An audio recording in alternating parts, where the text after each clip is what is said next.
Bismillahirrahmanirrahim. Alhamdulillah wassalatu wassalamu ala Rasulillah wa ala alihi wa sahbihi wa mawala. Pada malam penutupan ini saya ingin sampaikan kepada segenap santri Ramadan secara singkat. Karena sepanjang saya sholat bersama Anda selama dari awal Ramadan sampai malam hari ini, artinya sudah malam ke 19. Nah, jadi 19 malam ini saya sholat bersama Anda semua. Saya lihat aneka ragam perilaku para santri di dalam melaksanakan sholat. Nah, karena itu kita hanya ingin menggunakan waktu yang sangat singkat saja untuk memberikan gambaran bagaimana tata cara pendirikan sholat yang diajarkan oleh Nabi alaihi salatu wassalam, sebagaimana diuraikan oleh para ulama di dalam kitab-kitab fikihnya. Karena sholat ini penting. Sholat ini ruknun min arkanil Islam. Sholat ini merupakan salah satu rukun Islam. Dan sholat ini merupakan imaduddin. Sholat ini merupakan tiangnya agama. Jadi jangan sekali-kali kita permainkan kita punya sholat, atau kita melakukan sholat tidak sesuai aturannya.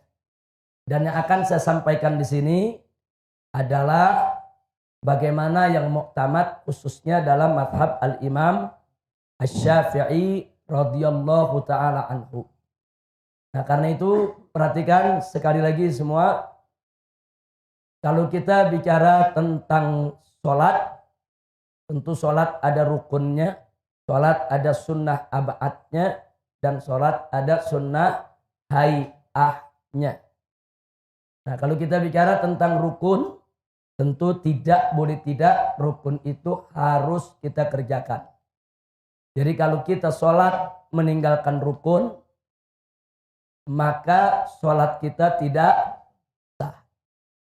Dan kalau kita masih ada di dalam sholat belum selesai, kemudian kita menyadari ada rukun yang tertinggal, maka rukun yang tertinggal itu tetap harus kita kejar. Tidak bisa diganti dengan sujud sahwi. Contoh, begitu kita sholat di tahiyat yang terakhir, kemudian kita teringat, yakin bahwa tadi di rakaat kedua kita tidak baca suratul Fatihah, tapi kita langsung membaca surat. Maka sebelum kita salam, kita masih ada dalam sholat kita, maka rakaat kedua kita tidak sah. Lalu bagaimana solusinya? Kita berdiri, berarti kalau rakaat kedua dihitung tidak sah, kita baru berapa rakaat sholat? Baru 3. Kalau rakaat kedua kita katakan kita sholat isya yang 4 rakaat. Begitu kita tahiyat terakhir, ingat rakaat kedua nih kita tidak baca suratul Fatihah. Maka rakaat kedua kita dianggap tidak sah, berarti kita baru sholat 3 rakaat. Maka kita ganti, kita harus segera berdiri untuk menambah 1 rakaat lagi. Nggak bisa diganti dengan sujud sahwi. Oh tadi saya lupa tuh, nggak baca Fatihah. Udah. Nanti saya sujud sahwi sebelum salam. Nggak bisa. Kalau rukun nggak bisa. Rukun harus dibayar dulu, baru nanti ditambah dengan sujud sahwi. Itu rukun. Nah, kalau sunnah ab'ad, seperti apa sunnah ab'ad? Sunnah ab'ad seperti tahiyat yang pertama. Itu sunnah ab'ad. Nah, seperti lagi membaca kunut dalam sholat subuh. Itu sunnah ab'ad. Nah, kalau kita terlupa dari sunnah ab'ad, tidak usah dikejar. Oh, tadi lupa rakaat kedua kita tidak tahiyat yang pertama. Tidak apa-apa. Sholat kita tetap sah. Tapi nanti sebelum kita salam, kita sujud sahwi. Jadi kalau sunnah ab'ad nggak usah dikejar. Begitu juga kunut. Oh, tadi lupa saya nggak kunut barusan. Nah, kita sudah sujud atau sudah duduk. Nggak usah dikejar lagi. Tinggalkan saja kalau udah terlanjur ditinggal. Kalau sudah terlanjur kita lupa, tinggalkan saja. Tapi nanti sebelum kita salam, kita melakukan sujud sahwi. Jadi beda tuh, ada rukun, ada sunnah ab'ad. Nah sedangkan sunnah hay'ah, andai kata kita terlupa, nah kita tidak merusak kita punya sholat. Dan tidak juga perlu diganti dengan sujud sahwi. Artinya kalau kita sudah tinggalkan itu yang namanya sunnah hay'at, kita tidak mendapatkan fadilahnya. Tapi tidak merusak sholat. Sholat kita sunnah hay'at banyak sekali. Nah, sunnah hay'at ini dalam sholat banyak sekali. Nah, seperti apa? Seperti takbir-takbir yang kita lakukan dalam sholat kecuali takbiratul ihram. Nah, seperti juga zikir-zikir yang kita baca dalam ruku, dalam sujud. Nah, itu semua merupakan sunnah hay'at. Yang andai kata kita lupa, kita tidak baca, nah itu tidak merusak sholat kita dan tidak perlu diganti dengan sujud sahwi. Nah, jadi saya tidak ingin membahas panjang lebar tentang apa itu rukun sholat, apa itu sunnah hayat, apa itu sunnah ab'ad. Akan terlalu panjang. Langsung saja kita kepada al-fiqhut tatbiqi. Kita langsung kepada fikih praktek sehari-hari. Jadi saya ambil yang penting-penting saja. Perhatikan. Jadi kalau kita hendak melaksanakan sholat, kita harus sepenuhnya melakukan takbiratul ihram itu menghadap ke kiblat. Kalau ada yang melakukan takbiratul ihram, sebagiannya tidak menghadap ke kiblat, maka takbiratul ihramnya tidak sah dan sholatnya tidak sah. Saya kasih contoh. Imam mau sholat menghadap ke kiblat. Kemudian dia merapikan shaf. Sawu sufuf. Sawu wa'tadil. Ayo luruskan. Tahu-tahu imam belum menghadap ke kiblat, udah takbiratul ihram. Allahu Akbar. Saya mau tanya, ada gak bagian takbiratul ihram yang dia nggak menghadap ke kiblat? Tidak sah. Kalau mau takbiratul ihram sepenuhnya seluruh badan kita menghadap ke kiblat. Jadi sebelum badan kita menghadap kiblat, tidak ada takbiratul ihram. Baik. Nah, rukun sholat yang terpenting dan pertama adalah niat.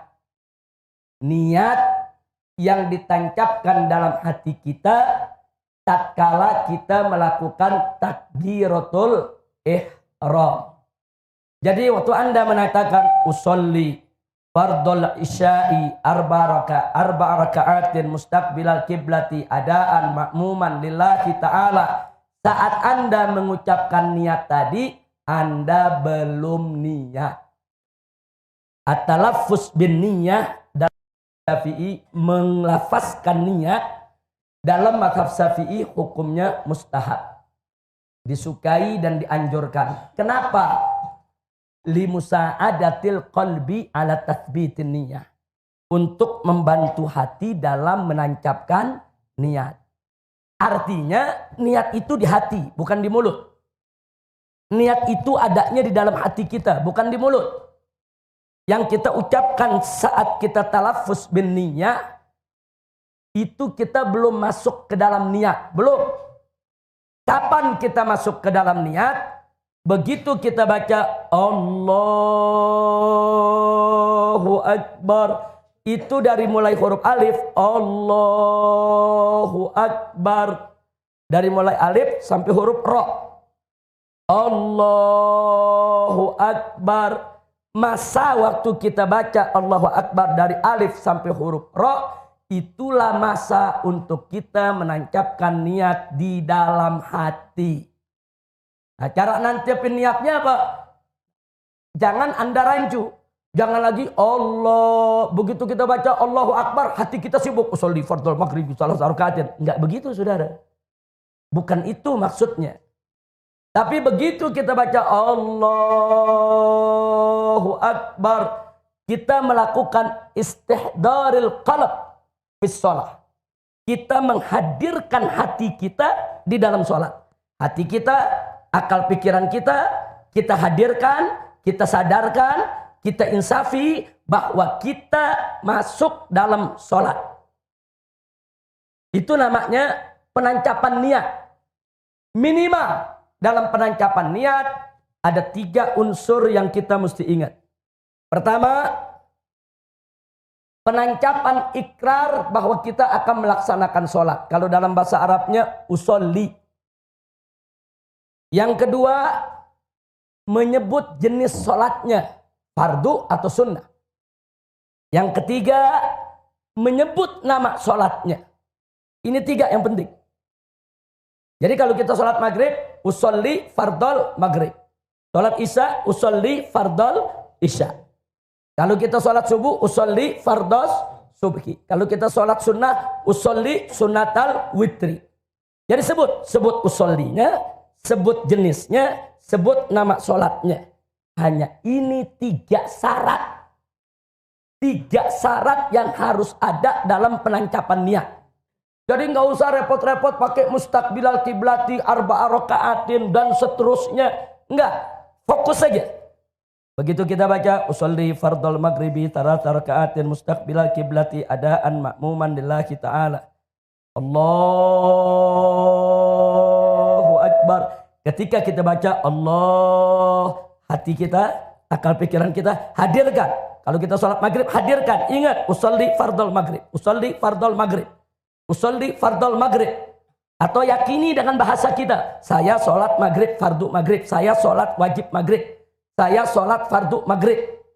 Tancapkan di hati kita saat kita membaca Allahu Akbar. Itu yang disebut niat. Kira-kira jelas tidak? Tapi kalau pertanyaannya, oh kalau gitu nggak perlu dong talafuz. Usolli fardul maghribi. Siapa bilang tidak perlu? Dalam mazhab Syafi'i, mustahab, disukai. Nah pertanyaannya, kenapa disukai?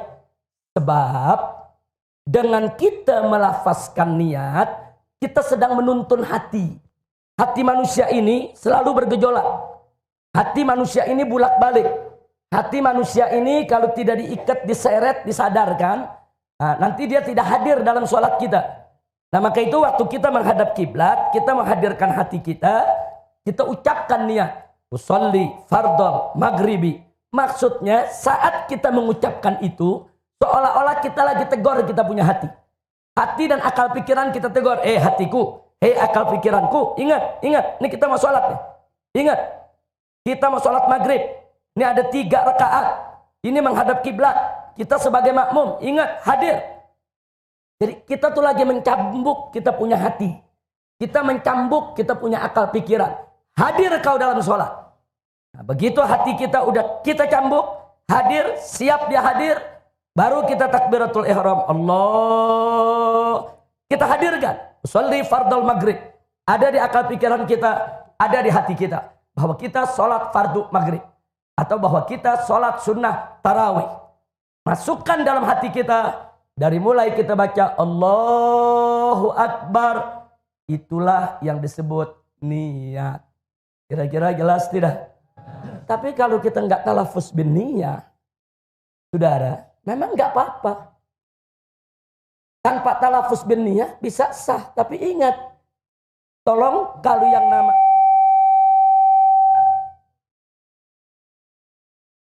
yang namanya kita menghadirkan hati untuk menancapkan niat, itu tidak ada perbedaan pendapat di antara semua ulama dan semua mazhab. Wajib an-niyah mahallun niyah fil qalb. Tempatnya niat ada di hati. Sama dengan tadi kita niat nawaitu sauma ghadin an ada'i fardhi syahri Ramadan hadhihi sanati lillahi ta'ala. Bukan di mulut aja. Tancepin di hati. Hadirkan hati kita. Hati, akal pikiran. Tancepin niat. Besok kita puasa. Nah, kalau dalam puasa kita niatnya waktunya leluasa, luas. Saudara, sepanjang malam. Tapi kalau sholat enggak. Sholat waktu tancap niat kita saat takbiratul ihram. Dari mulai huruf alif sampai huruf ra. Allahu Akbar. Makanya orang-orang, kenapa selalu bunyi begini? Mana Denis? Hah? Volume mana? Volume mana? Coba, mana Denis? Mana Denis yang bertugas? Kemana Denis kok bisa nggak ada? Nggak hadir. Kemana dia? Coba Umar, mana? Kenapa ada santri yang nggak ada di sini? Denis mana? Ridho mana? Saya nggak lihat Ridho. Ridho satu lagi. Dennis mana? Panggil Umar. Kenapa bisa nggak ada? Semua santri wajib masuk ke masjid. Tidak ada alasan untuk di luar masjid. Baik. Kita lanjutkan lagi. Kira-kira barusan jelas tidak? Nah, jadi tancapkan niat di dalam hati kita. Masa menancapkan niat dalam sholat, saudara, dari mulai alif sampai ro. Allahu Akbar. Makanya kenapa kalau orang sholat, takbiratul ihramnya suka dia panjangkan, saudara. Supaya dia punya cukup waktu menancapkan niat. Kalau dia cuman Allahu Akbar. Kalau dia nggak ahli menancapkan niat, jangan-jangan niatnya belum ditancapkan di hatinya ya ikhwan. Tapi kalau dia serius, menghadap kiblat, dia menghadirkan hatinya, menghadirkan akal pikirannya. Allahu Akbar. Insya Allah dalam waktu yang sedemikian dengan tenang, dia bisa menancapkan niat dalam hatinya dengan tenang juga. Kira-kira jelas tidak? Paham semua? Itu persoalan niat. Tolong diperhatikan. Dan ingat yang kedua yang tadi saya sampaikan. Itu dilakukan seluruh badan kita menghadap ke kiblat. Belum menghadap kiblat, jangan kita takbiratul ihram. Yang berikutnya, perhatikan baik-baik. Masih kita bicara soal takbiratul ihram. Waktu kita berdiri mau sholat, kaki jangan terlalu direnggangkan. Enggak, dalam mazhab Syafi'i enggak ada ajaran begini, saudara. Dan kaki juga jangan terlalu rapatkan. Tapi biasa saja, diri normal. Diri normal seperti ini menghadap ke kiblat. Nah, kalau kita sholat berjamaah, yang diluruskan itu bukan ujung jari. Yang diluruskan itu adalah tumit. Kalau tumit Anda ada di garis belakang, ini soft, ini sudah dibuat garisnya nih. Kalau tumit Anda ada di belakang, perkis seperti ini, maka soft pasti akan lurus. Nah, kalau pertanyaannya, kenapa tumit ukurannya? Kenapa bukan ujung jari? Sebab panjang kaki orang berbeda-beda. Yang anak kecil, yang orang dewasa, yang kurus, yang tinggi, yang pendek, yang gemuk, beda panjangnya. Dia punya kaki. Jadi kalau ujung jari yang kita pakai tidak akan lurus. Tapi kalau tumit yang kita pakai lurus. Karena tumit umumnya sama jarak tumit. Makanya tumit yang dipakai ukuran bukan ujung jari. Jadi mau anak kecil, mau orang dewasa, lihat tumit. Tumit taruh di garis. Biasakan. Ukuran kita tumit. Kalau kebetulan karpetnya ada garisnya enak. Kalau karpet lagi nggak ada garis, lihat aja tumit kita. Kita lihat tumit kita. Kanan, kiri, sudah lurus tumitnya. Insya Allah softnya akan rata. Baik, yang berikutnya. Saat kita takbiratul ihram, perhatikan tangan. Allah. Perhatikan tangan. Tangan ini tidak terlalu dibuka begini. Tidak begini. Tangan juga tidak terlalu rapat begini. Tapi tangan biasa, normal. Dan posisi tangan ini kita punya ujung jari jempol kita sejajar dengan bawah telinga kita. Allahu Akbar. Jadi tidak begini, tidak begini. Jadi nggak ada tuh, udah lebar, Allah. Nah, dalam mazhab kita nggak ada, saudara. Kira-kira jelas tidak? Jadi normal aja berdiri normal. Nah, ke depan menghadap begini, ini tangan dibuka.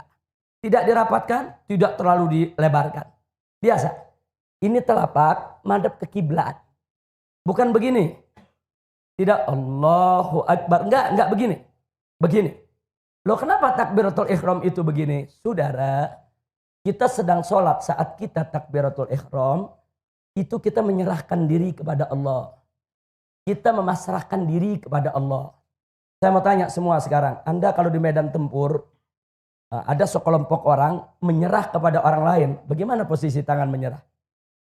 Coba saya tanya, gimana nyerah? Nyerah, saudara. Emang ada nyerah begini? Nggak ada nyerah begitu, saudara. Nggak ada. Nyerah bagaimana? Begini, saudara, di mana-mana. Jadi saat kita sholat, Allahu Akbar, kita menyerahkan diri kepada Allah. Kita punya diri, kita punya jiwa, kita punya badan. Semua urusan kita pasrahkan kepada Allah. Makanya ini menghadap ke kiblat. Serahkan diri kita kepada Allah. Sampai di sini jelas tidak? Ini untuk laki-laki. Ini untuk laki-laki. Ini sayap dibuka. Ini laki-laki sayap dibuka. Tapi kalau untuk perempuan sayapnya ditutup. Ini takbiratul ihramnya perempuan. Allah. Lihat, ini ketiak nggak dibuka. Ditutup. Allahu Akbar. Itu perempuan. Kalau laki dibuka. Tapi bukanya enggak. Buka normal saja. Paham normal tidak?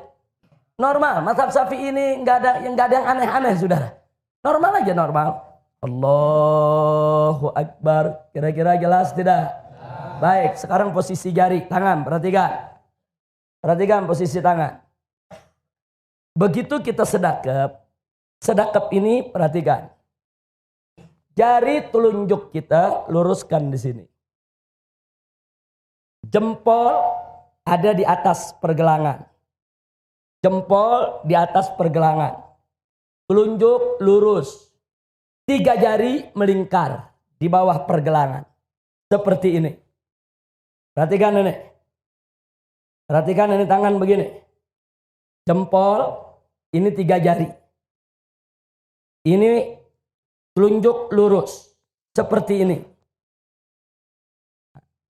Jadi kenapa dalam mazhab Syafi'i kita diajarkan sedekap seperti ini? Untuk menjamin tangan kita tidak banyak melakukan gerakan. Kalau dalam mazhab Maliki mereka lurus. Dalam mazhab Ja'fari juga mereka lurus. Tidak sedekap. Tapi dalam mazhab Syafi'i sedekap. Saudara. Nah, untuk menjamin tangan ini tidak bergerak kemana-mana. Telunjuk diluruskan. Jempol ada di atas pergelangan, 3 jari di bawah. Seperti ini. Dan posisi tangan tidak di bawah pusar, tidak di atas dada. Tidak juga pas di pusar, tapi letakkan di atas pusar. Ini namanya bagian diafragma ini. Jadi antara pusar dan dada, seperti ini. Walaupun ada sebagian yang dia suka dimiringkan begini. Jangan kaget. Dulu para sahabat memang banyak yang sholat begini. Kenapa? Di pinggangnya ada pedang. Nah, jadi kalau umpamanya terjadi sesuatu dalam kondisi perang dan lain sebagainya, mereka tinggal cabut ini pedangnya. Nah, jadi tapi ini kita tidak bicara kondisi itu, kita bicara sekarang kondisi dalam mazhabul Imam Syafi'i radhiyallahu taala anhu, yang afdol itu tangan sedekap di atas pusar seperti ini. Jadi kalau posisi kita seperti ini, posisinya biasa. Tidak begini.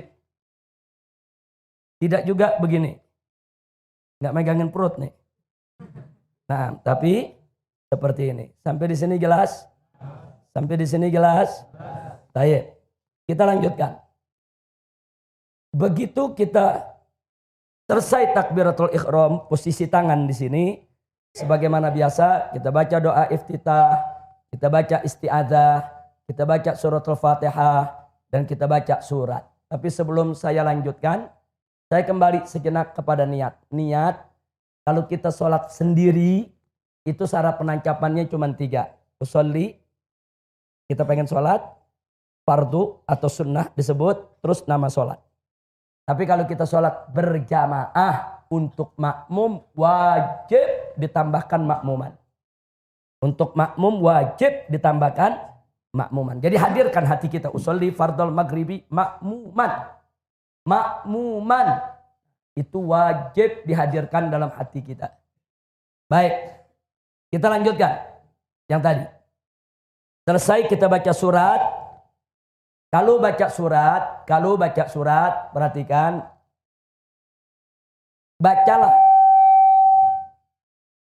Bacalah surat yang lebih dulu. Jangan baca yang belakangan. Contoh. Kita mau baca surat wal asri dengan kuliah. Lebih dulu mana dalam Al-Quran? Kuliah. Kuliah belakangan. Nah, lebih dulu mana? Lebih dulu wal asri. Baca wal asri. Baca wal asri dulu dari rakaat pertama. Nanti rakaat kedua baru kuliah. Atau kalau kita baca Wadduha dengan alam nasrah. Rakaat pertama wadduha, rakaat kedua alam nasrah. Seperti tadi sholat tarawih, witirnya. Kita baca sabih hismah dulu, baru baca kuliah. Kenapa? Karena sabih hismah memang lebih dulu daripada kuliah. Di rakaat berikutnya baru kita baca kulhu. Nah, jadi ini ada etika. Walaupun kalau Anda baca alam nasrah dulu, baru baca wadduha, sholat nggak batal. Sholat nggak rusak. Nah, tapi ini adab, etika. Baca surat yang lebih dulu, yang lebih tua. Baru baca surat yang belakangan. Kira-kira jelas tidak? Baik. Terus kalau berjamaah. Kalau berjamaah. Saat imam baca waladdallin. Mestinya kita jangan baca amin dulu sebelum dikomando sama imam. Jangan imam baru waladdallin. Kita udah amin. Imamnya sendiri belum beres nih innya. Enggak begitu. Biarkan imam selesaikan waladdalinnya. Begitu imam baca waladdallin. Jangan baca amin. Begitu imam baca kita ikut. Amin itu ikut komando imam. Jadi kalau imam belum kasih komando amin, kita jangan baca amin. Nah, saya lihat di sini nih 19 malam imam belum baca amin, kita udah baca amin semua. Amin ikut komando imam. Makanya ulama-ulama kita mengajarkan bagaimana supaya amin kita bareng sama imam. Gampang. Begitu imam waladdallin,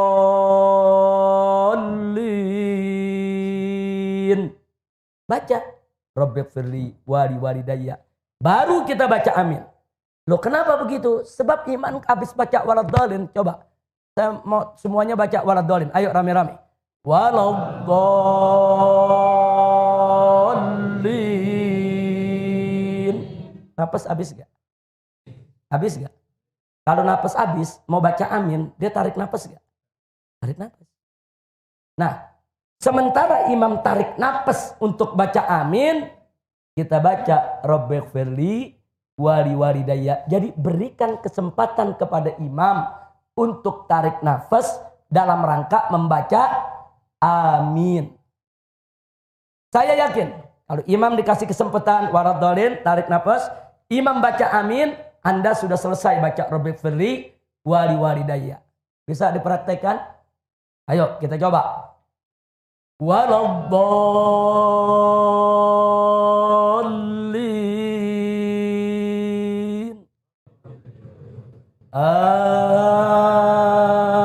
Amin. Saya imam lagi tarik nafas, Anda baca Rabbighfirli wali walidayya, kira-kira aminnya bareng tidak?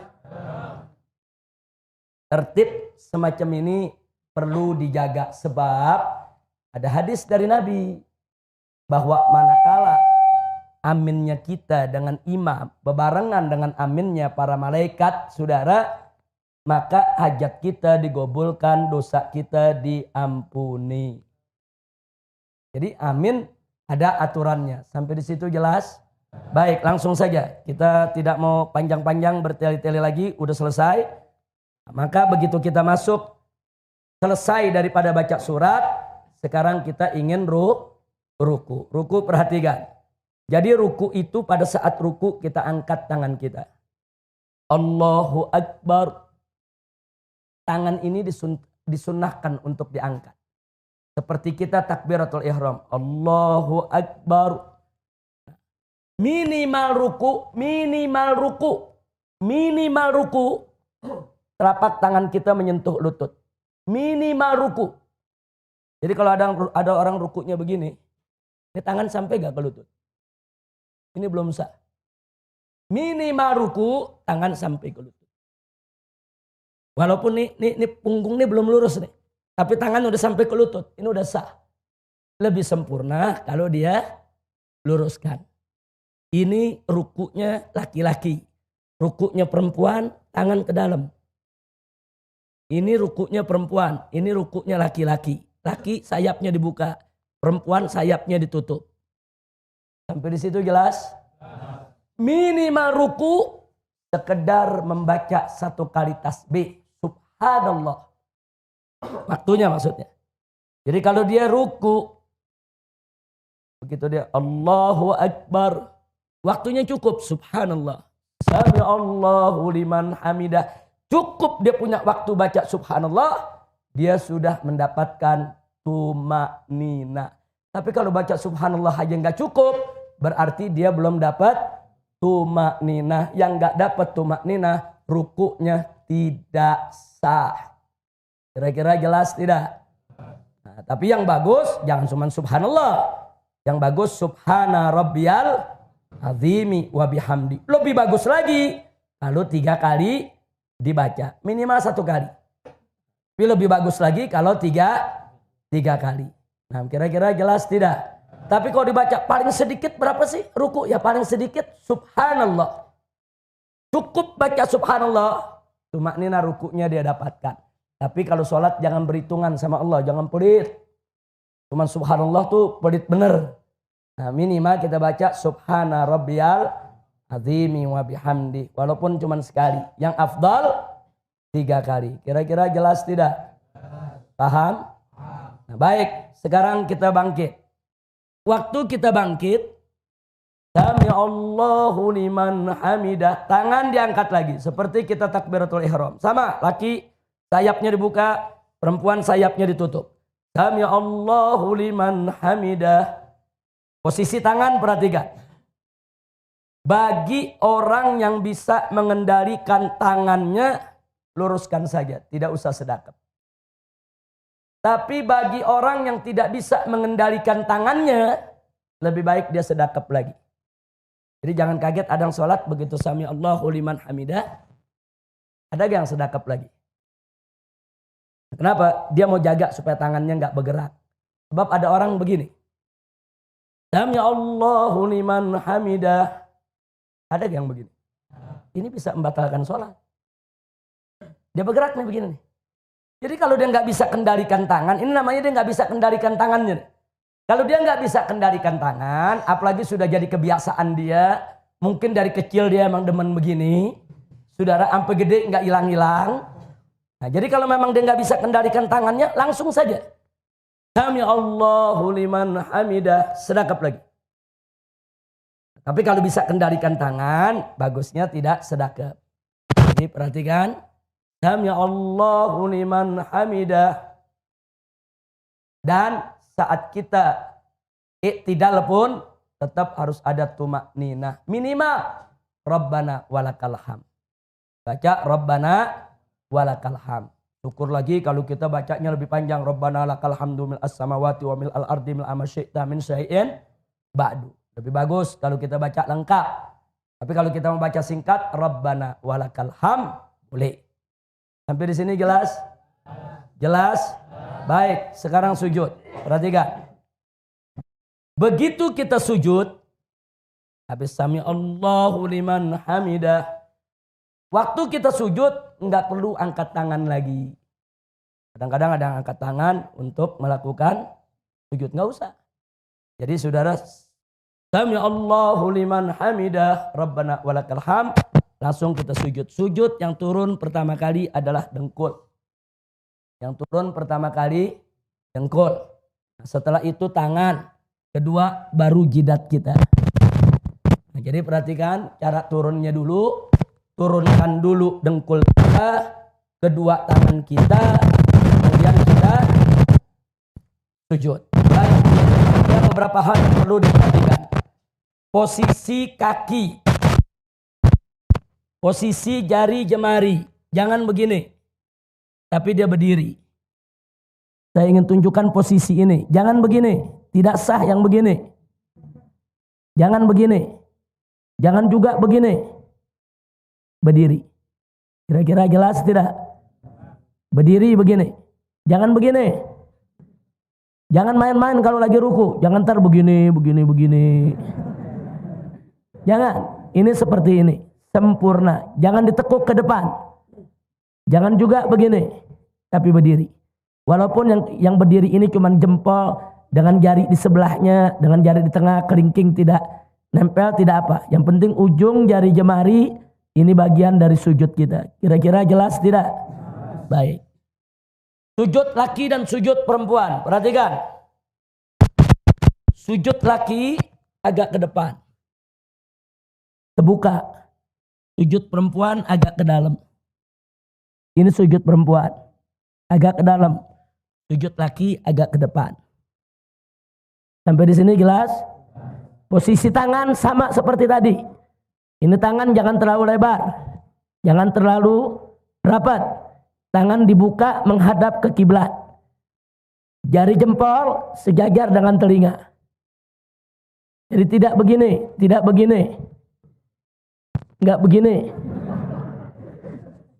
Kira-kira jelas tidak? Ini pelajaran sholat penting. Kira-kira jelas tidak? Ada gak yang begini? Ada yang begini? Ada. Jadi ini nih dibuka. Ini jari, ingat, ini jari nih kayak kita takbiratul ihram nih. Nah, ini dia nih. Sama, ini jari jemari ini ada di dekat telinga. Kira-kira jelas tidak? Paham? Baik. Posisi jidat. Yang paling afdol saat jidat kita menyentuh tempat sujud, hidung kita juga nyentuh lantai. Tapi kalau hidung nggak nyentuh, jidat aja yang nyentuh, sah. Sebab yang anggota sujud itu bukan hidung, tapi jabah, jidat. Baik. Bawa sorban. Perhatikan. Ini kadang-kadang santri keren pakai sorban. Cuman gara-gara sorban sholatnya pada nggak sah tiap hari. Hati-hati. Sorban ini hati-hati. Kalau kita sujud pakai sorban. Allahu Akbar. Ini di depan kita nih. Sorban. Sujud di atas sorban. Tidak sah. Ini Piki kemari. Sujud begini. Tidak sah. Kira-kira jelas tidak? Tapi kalau Piki ini jatuh, sujud di atas Piki, sah. Sah. Ini jatuh, sujud di atas sorban, sah. Tapi kalau sorban ini sedang kita pakai begini, sorban di depan kita, terus sujud di atas sorban, tidak sah. Nah, kalau Anda lagi sujud, tahu nggak sengaja ini begini, Anda udah sujud begini, turunkan aja ini. Ini turunkan, selesai. Sholat Anda sah. Paham? Jadi jangan mentang-mentang pakai sorban, ada yang sujud kadang-kadang di atas sorban. Tidak sah. Sebab kalau Anda sujud di atas sorban, sorban yang sedang Anda pakai, berarti Anda sujud di atas pakaian yang sedang Anda gunakan. Nggak boleh. Kira-kira jelas tidak? Nah, makanya sekarang bagaimana kalau orang rambutnya panjang nutup semua ini? Dia sujud. Tidak ada bagian jabahnya yang menempel di lantai. Ketutup rambut. Tidak sah. Ini jabah mesti nempel. Nah, nempelnya pun harus ada beban. Contohnya beban, andai kata. Ini tempat sujud saya tepung atau bedak. Andai kata bedak. Kalau saya sujud, saya angkat, ngejiplak, ada tanda sujud. Itu berarti saya sujud dengan beban. Ada orang sayang menjambulnya. Dia sujud hati-hati, saudara. Cuma nempel begini. Ada yang begitu. Andai kata ada bedak, nggak ada tanda sujud. Tidak sah. Sujud itu bukan sekedar nempel, tapi ada beban. Nah, jadi kalau dalam kitab fikih diumpamakan andai kata ada tepung, tepung itu ada bekas cap jidat kita. Kira-kira jelas tidak? Paham? Nah, jadi sujud ada tata caranya. Jangan sembarangan kita sujud. Posisi kaki jari lihat, posisi tangan lihat, posisi jidat lihat. Nah, ini yang penting. Termasuk perempuan yang suka yang pakai apa? Mukena. Kadang-kadang mukenanya panjang, begitu dia sujud, mukenanya di depan. Dia sujud di atas mukena. Tidak sah. Makanya hati-hati tempat sujud kita. Nah, jangan sampai berkaitan dengan apa yang sedang kita pakai. Kira-kira jelas tidak? Paham semua? Jadi kalau ini piki nutup begini, sujud tidak sah. Tapi kalau ini piki jatuh, sujud di atas piki sah. Karena kalau piki sudah terlepas, dia tidak lagi sedang kita pakai. Sampai di sini jelas? Paham? Baik. Berikutnya. Nah, begitu kita bangun dari sujud, perhatikan kaki kita. Bangun dari sujud. Allahu Akbar. Pantat kiri kita duduk di atas kaki kiri. Kanan kita, jari jemarinya ini menghadap ke kiblat. Perhatikan, ini belakang begini. Ini namanya duduk apa nih? Ini namanya duduk apa? Iftirash. Ini duduk iftirash. Jadi tidak begini duduknya. Tidak juga begini. Kecuali bagi yang berhalangan, yang sakit, yang badannya kegemukan, yang ada asam uratnya. Dia nggak bisa duduk dengan sempurna, itu lain masalah. Tapi kalau kita lagi sehat walafiat, duduk yang sempurna, duduk di atas betis kiri nih, ini telapak kaki kiri nih, ini pantat kita duduk di kaki kiri nih. Nah, beban kita ada di kiri, kaki kanan. Nah, kita lihat ini seperti ini. Jari jemari, perhatikan. Begitu kita duduk, jari jemari kita tidak megang dengkul, enggak. Jari jemari kita di atas paha, bukan megang dengkul. Di atas paha, jangan dibuka lebar. Jangan dibuka lebar, tidak mesti terlalu rapat, biasa saja. Jari jemari kita menghadap kiblat. Tanah kiblat, semua menghadap kiblat, kita punya jari. Ujung jari sejajar dengan ujung dengkul kita. Jadi bukan di atas dengkul, tapi di atas paha ujung ini. Seperti ini. Nah, jadi ini kaki kita seperti ini, belakangnya, depannya seperti ini. Sampai di sini jelas tidak? Kemudian kita sujud, sama seperti itu. Nah, setelah sujud, kita akan berdiri. Nah, dalam mazhab Syafi'i, saat kita mau diri, nah, ada sunnah untuk kita, yaitu duduk sejenak istirahat. Jadi nggak langsung berdiri. Nah, duduk sejenak istirahat baru berdiri. Tapi kalau mau langsung diri pun tidak apa-apa. Ingat, begitu berdiri tidak perlu angkat tangan lagi. Ini jamaah di sini masih banyak yang angkat tangan. Nah, masuk rakaat kedua, Allahu Akbar. Enggak. Angkat tangan ini waktu takbiratul ihram, angkat tangan. Waktu kita bangun dari sujud yang pertama atau sujud yang ketiga, tidak angkat tangan. Angkat tangannya waktu kita bangun dari tahiyat yang pertama. Kalau kita sholat maghrib 2 rakaat ada tahiyat. Nah dari tahiyat, nah begitu kita tahiyat kan kita berdiri. Saat kita berdiri angkat tangan. Allahu Akbar. Nah jangan tiap rakaat angkat tangan. Kira-kira jelas tidak? Menyalahi sunnah. Menyalahi sunnah. Nah kita masuk rakaat kedua tanpa angkat tangan. Sedekap lagi. Baca Fatihah lagi, baca surat lagi, ruku lagi seperti tadi, iktidal lagi seperti tadi, sujud lagi seperti tadi, duduk lagi seperti tadi, sujud lagi, baru kita tahiyat yang pertama. Perhatikan. Tahiyat yang pertama duduk kita tetap duduk iftirash. Sama seperti duduk yang tadi. Tangan kita perhatikan. Yang kiri seperti tadi, di atas paha madhab kiblat. Yang kanan seperti ini. Siap-siap mau diangkat ini jari. Posisinya seperti ini. Jadi begitu kita sampai asyhadu alla ilaha illallah. Angkat jari. Angkat jari telunjuk kita agak sedikit tinggi. Kemudian turunkan sedikit rendah. Selesai. Itu namanya digerakkan sekali. Asyhadu alla ilaha illallah. Wa asyhadu anna Muhammadar Rasulullah. Perhatikan. Dari awal sholat sampai akhir sholat. Mata kita lihat tempat sujud. Kecuali saat kita lagi tahiyat. Saat jari kita menunjuk, mata kita lihat ke ujung jari kita. Saat kita tunjuk, mata kita lihat ujung jari kita. Tapi selain itu, mata lihat tempat sujud kita. Jangan mata kita jelalatan. Kira-kira jelas tidak? Jangan begitu sholat, mata jelalatan. Begini. Jangan lihat mata. Lihat tempat sujud, lihat tempat sujud, lihat tempat sujud. Nggak usah lihat kanan, nggak usah lihat kiri, nggak usah lihat depan, apa, lihat tempat sujud. Kecuali sedang tahiyat. Sampai di situ jelas? Paham? Nah, begitu masuk rakaat ketiga sama rakaat keempat yang terakhir, duduk yang terakhir, perhatikan. Duduk yang terakhir, pantat kita yang kiri duduk di lantai. Bukan duduk di atas kaki. Duduk di lantai. Nah, kemudian kita punya kaki nih, telapak kaki kiri ada di bawah betis kanan. Perhatikan ini betis ini. Ini betis. Ada di bawah betis kanan.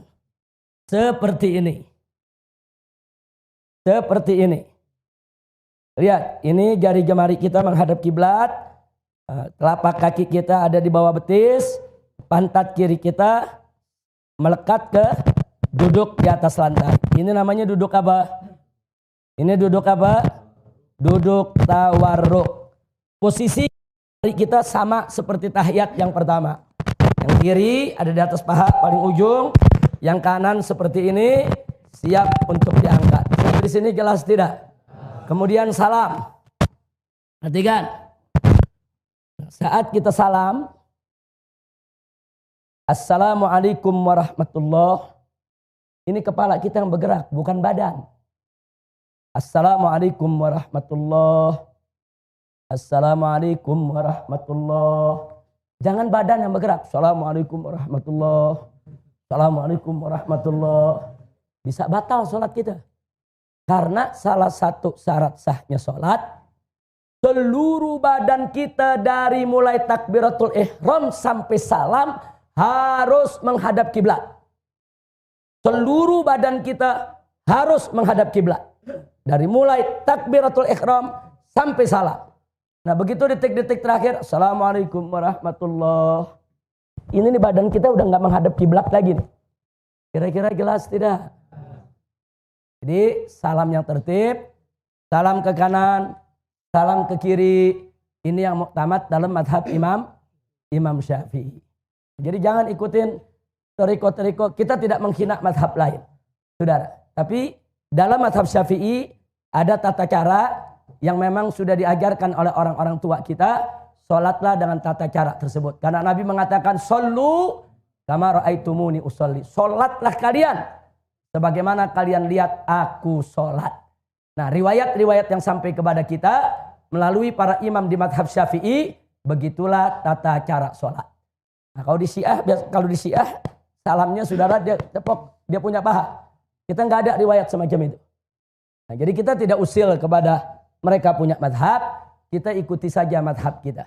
Nah, seperti tadi, madhab Malik diluruskan tangannya, saudara.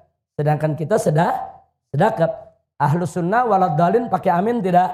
Pakai amin. Nah, sedangkan dalam madhab Syiah pakai amin batal sholatnya. Nah, jadi hal-hal begini kita mesti paham adanya perbedaan-perbedaan. Nggak usah kita masuk dalam perbedaan.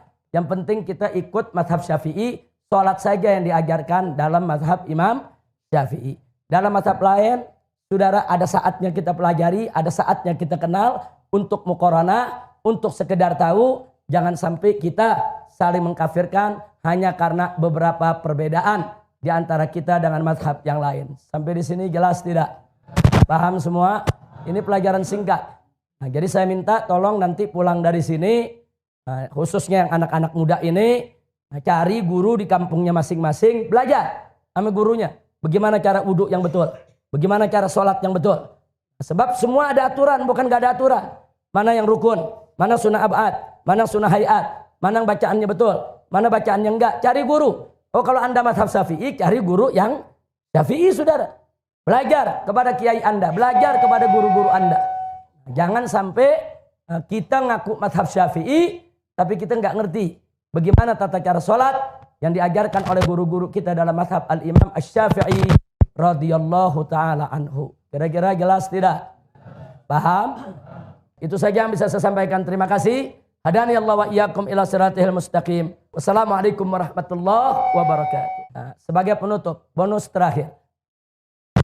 Biasakan kalau Anda buang air kecil, saudara, jangan berdiri. Apalagi buang air besar. Buang air besar berdiri sih kelewat. saya cerita buang air kecil. Kenapa saya cerita buang air kecil? Karena sekarang ini saya lihat sampai-sampai di masjid-masjid ya, kadang-kadang tempat kencingnya juga disediakan yang berdiri, saudara.